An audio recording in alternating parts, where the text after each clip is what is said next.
കാണൂ നിങ്ങളുടെ ഇഷ്ട പരമ്പരകൾ എക്സ്ക്ലൂസീവായി സൺ നെക്സ്റ്റ് ആപ്പിലൂടെ തികച്ചും ഫ്രീ ആയി. ഇപ്പോഴേ ആപ്പ് ഡൗൺലോഡ് ചെയ്യൂ. അനന്യയോട് സംസാരിക്കാനോ തർക്കിക്കാനോ അല്ല ഞാൻ വന്നേ. അതെ, മനുഷ്യനായ കുറച്ച് നേരും നെറിയൊക്കെ വേണം. പറയുന്ന കാര്യത്തിനൊരു മര്യാദയൊക്കെ വേണം. മേഘനയും അജയും തമ്മിൽ ഇഷ്ടത്തിലാണെന്ന് നിനക്ക് വ്യക്തമായിട്ട് അറിയാലോ. പിന്നെ എന്തിനാ ആളുകളെ കൊണ്ട് ഓരോന്ന് പറയിക്കുന്നേ? പിന്നെ എന്തിനാ ഇങ്ങനെ നാടകം കളിക്കുന്നേ? നിന്നെ ആരെങ്കിലും വിശ്വസിക്കുമെന്ന് തോന്നുന്നുണ്ടോ? പെട്ടെന്ന് വിശ്വസിക്കില്ല. തെളിവുണ്ടെങ്കിൽ വിശ്വസിക്കുമല്ലോ. എന്ത് തെളിവ്? എന്ത് തെളിവാ നിന്റെ കയ്യിലുള്ളത്?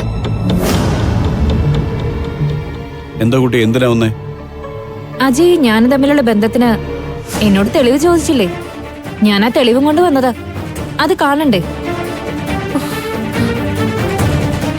നിന്നെ ഇങ്ങോട്ട് അയച്ചവരാരാണെന്ന് എനിക്കറിയാം. അവര് നിസ്സാരക്കാരല്ല.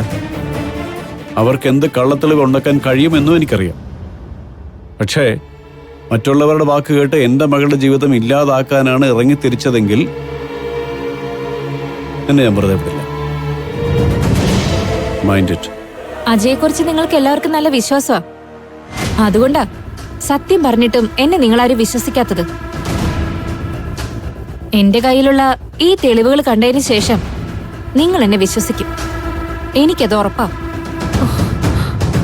ഞാൻ അജയെ സ്നേഹിച്ചിരുന്നു എന്നതിനും ഞങ്ങൾ തമ്മിൽ ബന്ധം ഉണ്ടായിരുന്നു എന്നതിനും ദാ തെളിവ്.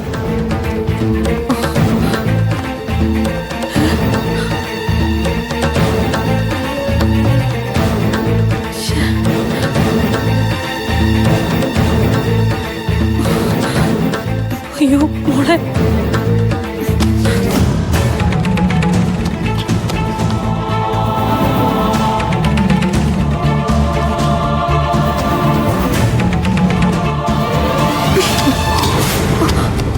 ഡാഡി, ഇവളുണ്ടാക്കിക്കൊണ്ട് വന്ന തെളിവുകളൊക്കെ കൃത്രിമമാണ്.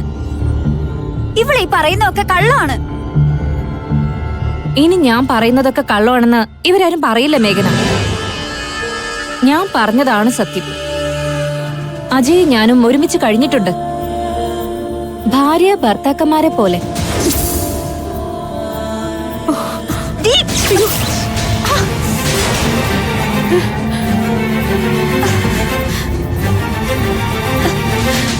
നീ എന്നെ തല്ലുന്നതില് എനിക്ക് വിരോധമൊന്നുമില്ല.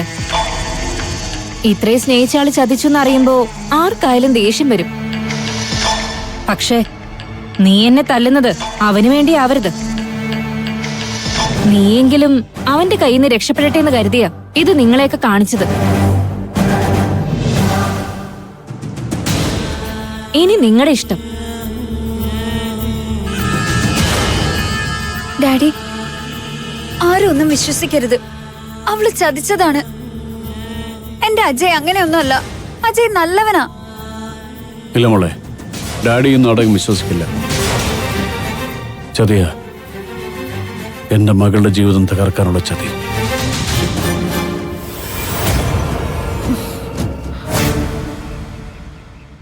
ഒരിക്കൽ കൂടി ജീവിതം എന്നെ കബളിപ്പിച്ചു. കുറച്ച് സമയത്തിന് സന്തോഷം നൽകാൻ നമ്മളെയും നമ്മുടെ മോളെയും തീരാ ദുഃഖത്തിലാഴ്ത്തി. വിധിയാണ്, അല്ലാതെ എന്തു പറയാം. സുനന്ദേ, ഞാൻ ഇറങ്ങുക.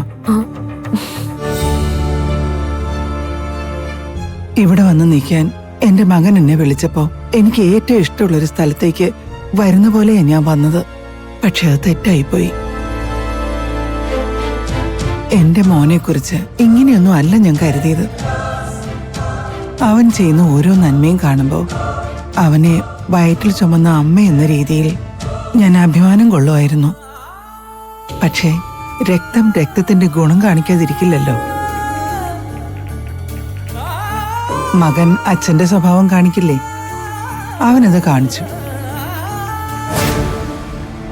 അവൻ ഇങ്ങനെയുള്ള ഒരുത്തനായിരുന്നു എന്ന് ഇപ്പോഴും എനിക്ക് വിശ്വസിക്കാൻ കഴിയുന്നില്ല. പക്ഷേ സത്യം മറിച്ചായി പോയില്ലേ? ഇനി ഞാനിവിടെ നിൽക്കുന്ന ഓരോ നിമിഷവും നിങ്ങളോടുള്ള വഞ്ചനയായിരിക്കും. നിങ്ങളെ എന്റെ ഭർത്താവ് ചതിച്ചു, എന്റെ മകൻ ചതിച്ചു. എന്നിട്ടും നിങ്ങൾ എന്നെ സംരക്ഷിക്കുന്നു എന്ന് പറയുന്നത് ദൈവം പോലും പൊറുക്കാത്ത കാര്യമാണ്. ഞാൻ ഇറങ്ങട്ടെ. ഒറ്റയ്ക്കോ? സന്ധ്യാവാറായി. ജീവിതത്തിലെ വെളിച്ചം മുഴുവൻ നഷ്ടപ്പെട്ടിരിക്കുകയല്ലേ. അപ്പൊ പിന്നെ ഇരുട്ടല്ലേ കൂട്ടുള്ളൂ. സുഗന്ധി ചേച്ചിയോട് ഞങ്ങൾക്ക് ശത്രുതയൊന്നുമില്ല. ഞങ്ങള് അനുഭവിക്കുന്ന വിഷമം അറിയാം. പോണമെന്ന് ഞങ്ങളാരും പറയില്ല.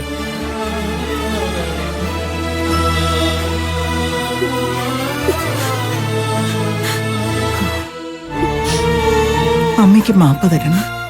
മോൾക്കൊരു നല്ല ജീവിതം ഉണ്ടാകും. നല്ലവരാ നിന്റെ അച്ഛനും അമ്മയും. നിനക്ക് നല്ലത് മാത്രമേ വരൂ. ഇറങ്ങട്ടെ മോളെ.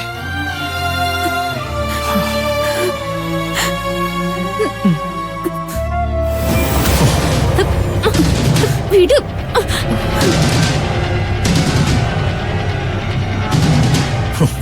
പറയ്, എല്ലാ സത്യങ്ങളും പറയ്.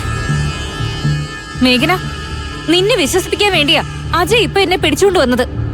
പക്ഷെ നിനക്ക് തോന്നുന്നുണ്ടോ നീയും അജയ് തമ്മിലുള്ള വിവാഹം ഞാൻ സമ്മതിക്കുമെന്ന്? അജയ് വിവാഹം കഴിക്കാൻ വേണ്ടി നിന്നെ കൊല്ലേണ്ടി വന്നാ ഞാൻ കൊന്നിരിക്കും. ദേ, അജയ്, എന്താ ഇത്? അങ്കിൾ, അജയ്, ഇവിടെ നീ പറയുന്നത് ഞങ്ങൾക്കാർക്കും കേൾക്കണമെന്നില്ല. നിന്റെ അമ്മ യാത്ര പറഞ്ഞ് ഇറങ്ങാൻ തുടങ്ങുമായിരുന്നു. അമ്മയും കൊണ്ട് ഈ നിമിഷം അജയ് ഇവിടെ ഇറങ്ങണം. അങ്കിൾ, ഞാൻ പറയുന്നൊന്ന് കേൾക്ക്. ഹേയ്, വേണ്ടാന്ന് പറഞ്ഞില്ലേ? നിന്റെ അച്ഛൻ ഞങ്ങളെ ചതിച്ചു. ഇപ്പോ നീയും. ഇതിനപ്പുറത്ത് ഞങ്ങൾ എന്താ സഹിക്കേണ്ടത്? ഇനി ഞങ്ങളുടെ മകൾക്കോലും നിന്നെ കാണുന്നില്ല. ഇറങ്ങ പുറത്ത്. പക്ഷേ അതിനു മുമ്പ് ഐശ്വര്യ പറഞ്ഞ കാര്യങ്ങളിലെ സത്യം എന്താണെന്ന് എനിക്ക് തെളിയിക്കണം.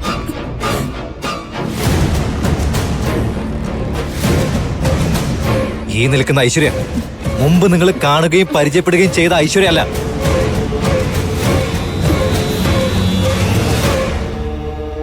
ഇവളിപ്പോ ഒരു ദുഷ്ടശക്തിയുടെ പിടിയില്ല. വൃത്തിലേക്കവിടെ